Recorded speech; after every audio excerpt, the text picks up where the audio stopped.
Hola, ¿cómo están? Bienvenidos de vuelta. Yo soy el Dr. Marco y el día de hoy vamos a hablar de 10 datos que pueden indicar que vas a tener un infarto cerebral. Por supuesto, el infarto cerebral es una patología altamente severa que hemos platicado con mucho más detalle en videos pasados y les baja en la parte de arriba el enlace a ese video en el que hablamos con detalle de esta patología. El infarto cerebral, como mencionamos en ese otro video, es la enfermedad en la cual se tapa un vaso que llega al cerebro, entonces ya no le lleva la sangre oxigenada y esa parte del cerebro, por supuesto, muere por falta de oxígeno y de otros nutrientes. Otra opción es que el vaso no se tape, sino que reviente y entonces tengamos una hemorragia cerebral, dando infartos isquémicos e infartos hemorrágicos. En términos generales, vamos a tener algunos datos que nos sugieren qué personas van a padecer un infarto cerebral y cuáles están un poco más protegidas. Y aunque no es una receta perfecta, si nosotros tenemos algunos de estos y podemos quitarlos, entonces por supuesto podemos prevenir este infarto cerebral y todas las complicaciones asociadas con el mismo. Entonces vamos a ver cuáles son estos factores. Tener eventos isquémicos transitorios. Los eventos isquémicos transitorios es básicamente que se tapa un vaso en el cerebro, pero no se tapa completamente y se destapa rápidamente. Esto nos lleva a que el paciente tiene todos los datos clínicos de un infarto cerebral, los que ya conocen seguramente, que han escuchado en las diferentes estrategias como para que la gente se aprenda cuáles son los signos y síntomas, uno de los cuales es la estrategia de camaleón, que es cara colgada, mano pesada, lengua trabada y on, que significa acude rápidamente a tu hospital. Esencialmente lo que tenemos es que el paciente tiene parálisis en una parte de la cara, parálisis en una parte del cuerpo, no puede hablar con fluidez, todos esos siendo datos característicos del infarto cerebral. Entonces, si el paciente pronto tuvo estas manifestaciones, llega al hospital, le hacen los estudios y se encuentra que tiene un infarto, o incluso sin que se encuentra, empieza a mejorar de manera espontánea, eso es un evento isquémico transitorio o un infarto cerebral transitorio. Ahí el gran problema es que, por supuesto, un paciente que ya está teniendo eventos isquémicos transitorios significa que las arterias no están funcionando de manera adecuada o tiene algún otro problema en su cuerpo que lo está llevando a tener infartos cerebrales. Y el tener estos eventos isquémicos transitorios incrementan en 10 veces el riesgo de que tengamos en un corto periodo de tiempo un infarto cerebral completo. Recordar también que incluso las personas que no tienen infartos tal cual, cuando tenemos eventos isquémicos transitorios y este tipo de alteraciones cardiovasculares, pueden llegar más adelante a presentar una demencia, que es igual a tener enfermedad por Alzheimer, pero se le llama demencia vascular, porque tuvieron muchos pequeños infartos en diferentes partes del cerebro, eso lleva a atrofia y lleva a demencia. Entonces, esta fue la primera, que son los eventos isquémicos transitorios.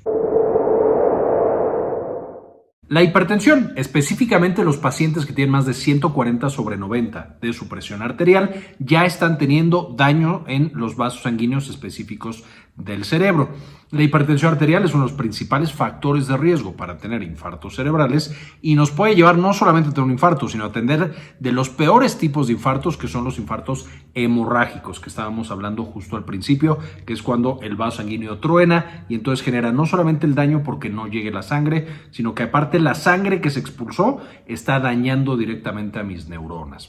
De nuevo, son de los peores. Ahora, ¿cuál entonces es el dato? Por supuesto, tener una hipertensión arterial mal controlada, arriba de 140/90. También una persona, especialmente después de los 55 años, que no se está tomando la presión arterial y por lo tanto no está midiendo, porque como la hipertensión es una enfermedad completamente silenciosa, que también ya tenemos todo un video en la parte de arriba, les dejo el enlace para que lo puedan consultar, ya hemos hablado de hipertensión. La gente no se da cuenta, entonces si las personas de más de 50, 55 años no se están tomando la presión, no van a detectar que tienen hipertensión y ya cuando lleguen van a tener un daño muy importante en los vasos sanguíneos cerebrales. Entonces definitivamente la hipertensión mal controlada o una persona que no se está revisando la presión arterial es definitivamente una persona que tiene un riesgo alto de más adelante tener un infarto cerebral.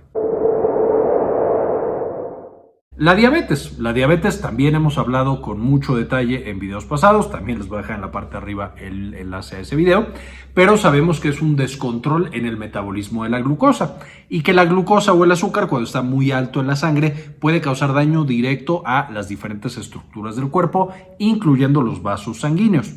Los pacientes con diabetes van a tener un riesgo mucho más alto de presentar un infarto cerebral. Y lo mismo que estábamos diciendo con la hipertensión, mientras peor tengamos el control de la glucosa, mayor será el daño a los vasos sanguíneos del cerebro y al cerebro en general, y mayor va a ser el riesgo de que tengamos un infarto cerebral. Entonces lo que tenemos que hacer es, por supuesto, hacer todo lo posible para prevenir la diabetes, ejercicio, dieta, etcétera. Detectar rápidamente la diabetes, porque igual que la hipertensión es una enfermedad silenciosa, que podemos pasar años antes de que realmente la detectemos si no estamos pendientes y acudiendo con nuestro médico.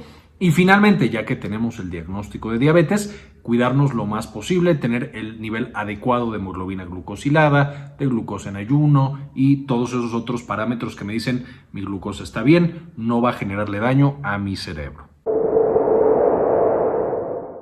Infartos al corazón. A fin de cuentas, los vasos sanguíneos de todo el cuerpo son iguales.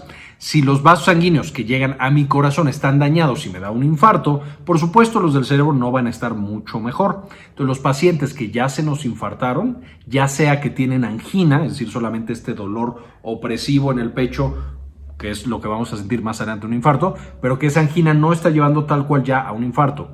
O un paciente que ya se nos infartó, lo llevamos al hospital, le dimos toda la atención necesaria. Definitivamente ese daño que tienen las arterias del corazón lo va a tener también las arterias del cerebro.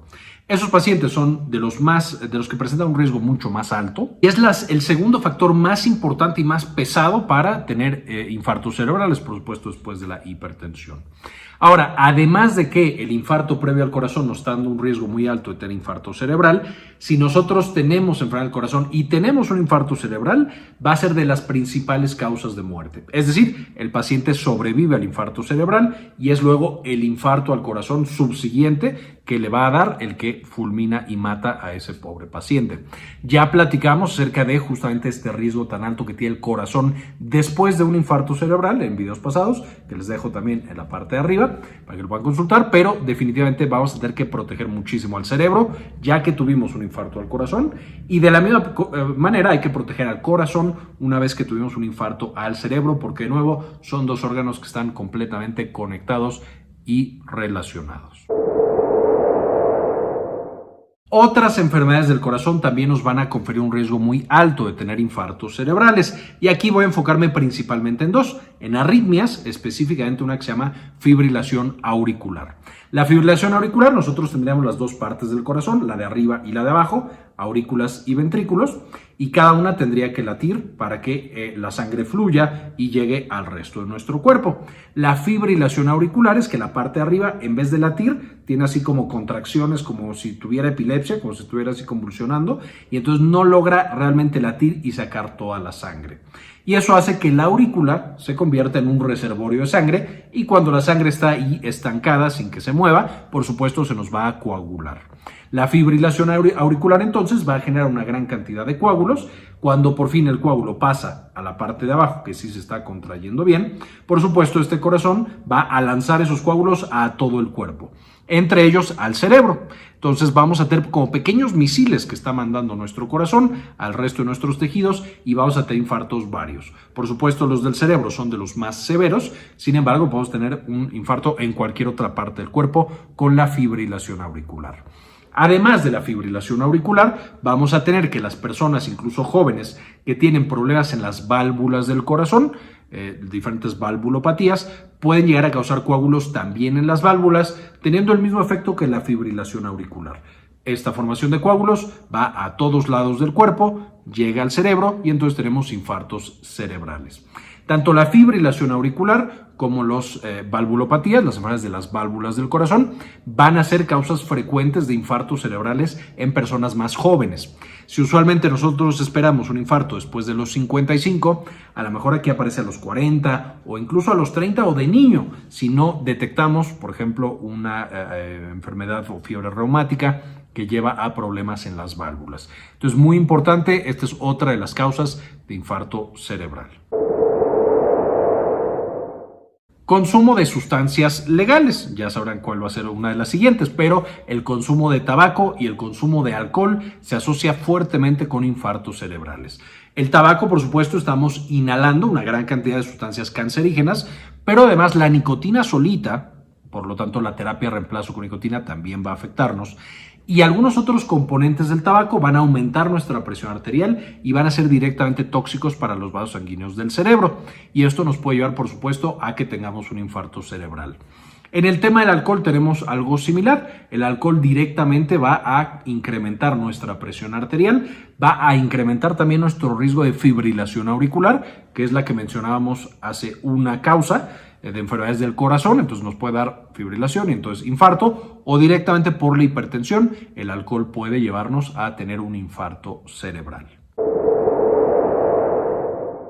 Uso de drogas ilegales, y aquí tenemos que una gran cantidad de sustancias se han asociado con infartos cerebrales. Todas las que son inyectadas, porque justamente pueden llevar a que tengamos problemas en las válvulas del corazón, ya sea por infecciones, usualmente a esas infecciones van a causar que se produzcan una vez más los coágulos en las válvulas y tengamos infartos cerebrales.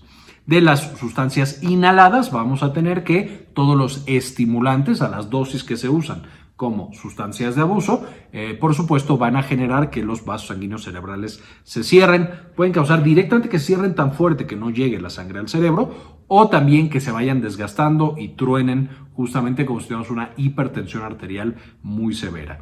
Finalmente, todas estas sustancias también nos causan hipertensión arterial, que ya vimos en causas pasadas, y también nos favorece la aparición de infarto cerebral.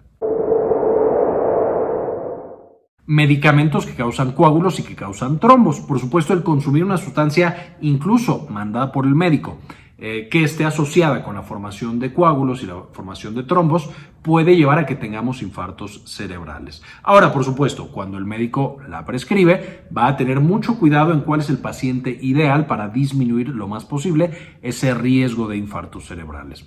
Ya hablamos con mucho más detalle qué medicamentos son los que están incluidos en esta lista de medicamentos que causan infartos, coágulos y trombos, que les dejo en la parte de arriba. Pero esencialmente algunos de los ejemplos clásicos son medicamentos para el dolor, especialmente los COX-2 como el Celecoxib y especialmente los COXIBs viejitos. Vamos a tener algunos anticonceptivos, no todos por supuesto, y algunos otros fármacos utilizados frecuentemente. Por otro lado, tenemos que algunos fármacos que generan que la sangre se adelgace, por lo tanto que tienen un efecto anticoagulante o antiagregante, cuando lo combinamos con una presión arterial que está alterada, pueden llevarnos a infartos cerebrales hemorrágicos, que son por supuesto más intensos todavía. Entonces los anticoagulantes, por ejemplo aspirina y algunos otros o antiagregantes plaquetarios y demás, que adelgazan la sangre, van a llevarnos también, si lo juntamos con hipertensión arterial, a tener infartos hemorrágicos. La dislipidemia, el tener los lípidos elevados, específicamente el colesterol malo, entre comillas, que se llama LDL, el colesterol bueno demasiado bajito, conocido como HDL, y tener los triglicéridos muy elevados, justamente van a llegar a los vasos sanguíneos del cerebro y van a empezar, si así yo tengo mi vaso sanguíneo, a infiltrarse y hacer como una capa, como una masa, como una nata dentro del vaso sanguíneo, y con el paso del tiempo van a cerrar ese vaso sanguíneo hasta que por supuesto queda tan cerrado que tenemos el famoso infarto cerebral. Evidentemente, antes, en algunos casos de que tengamos el infarto, podemos incluso tener estos eventos isquémicos transitorios, que tengo el infarto y se me quita y vuelvo a tener un infarto. Ese ya me está diciendo que mi arteria está así al borde de no funcionar para nada y tener un infarto ya completo. Sin embargo, importante mencionar, la mayoría de los pacientes no necesariamente van a tener estos eventos isquémicos transitorios antes de un infarto cerebral. Muchísima gente debuta tal cual con el infarto cerebral y con todas las secuelas y todo el sufrimiento que puede llevar un infarto cerebral. La obesidad y la falta de ejercicio. Por supuesto, una persona que tiene sobrepeso y obesidad va a tener muchas de las alteraciones metabólicas que ya hablamos: dislipidemia, hipertensión, diabetes, etcétera, etcétera. Y la falta de ejercicio usualmente nos protege de todos estos eventos adversos y alteraciones metabólicas, pero las personas que tenemos un peso muy elevado, por supuesto, también va a generar que incremente nuestro riesgo de más adelante padecer un infarto cerebral. Entonces, estas son de las principales 10 datos que nos pueden decir que alguien va a sufrir un infarto cerebral. Como pueden ver, muchas de esas pueden ser o prevenidas o detectadas rápidamente cuando estamos con un médico y solucionadas básicamente o manejadas para disminuir de manera importante nuestro riesgo de infartos cerebrales. Como es una patología tan dura y que genera una carga emocional y física tan importante, lo mejor es prevenirla y, por supuesto, detectarlo lo antes posible. Espero que esta lista justamente les ayude a tener pláticas con sus médicos y para tener pláticas con sus pacientes para que las detectemos de manera oportuna y de nuevo evitemos esta patología. Muchas gracias por el video hasta este punto. No quisiera irme sin antes agradecer a algunas de las personas que han decidido hacer una donación de $1 o de $2 a este canal para que podamos seguir haciendo este tipo de contenido y compartiéndolo de manera gratuita con el resto de las personas. Este video en particular se lo quiero dedicar a Malena Carrascosa, Farmacias Asociadas de Ecuador, Givonne Gron, Kiara Goyosa, Moni Lagos Leigh, Yami Pascasio, Luis Ernesto Peraza, Vaquita Gamer, Carlos Ramírez Quintero, Cookies Juárez, Georgina Juan Rodríguez, Aurora Martínez, Jason Silva, Cindy Magaña Bobadilla, Alejandro Pardo, Bajo la Lupa, Héctor L.P. Sáenz, Doctora Milis, Sandy Oliva, Jorge C. Beltrán, Enrique Segarra y Doctora Susana Vidal. Muchísimas gracias por todo el apoyo, realmente nos permiten hacer este tipo de contenido.